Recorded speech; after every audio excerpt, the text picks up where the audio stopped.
Vaccinations are making headlines lately, with Florida proposing getting rid of vaccine requirements for schools in the state. Chris Bryant is live in Springfield with what Missouri health officials are saying when it comes to vaccines. Chris?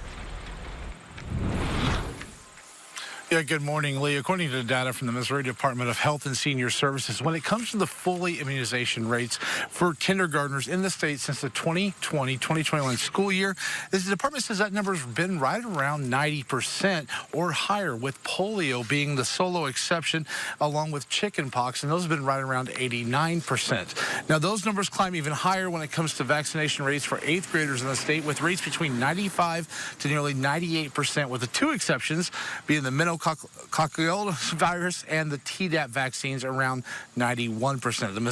In Missouri, the state-level exemptions have climbed each year from 2020 to now, with kindergarten students rising 2.5% the last school year and 8th graders up 1.2% over the same time frame.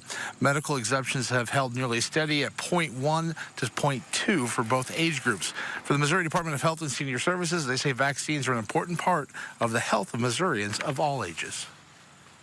Vaccines are really an integral part of our public health system.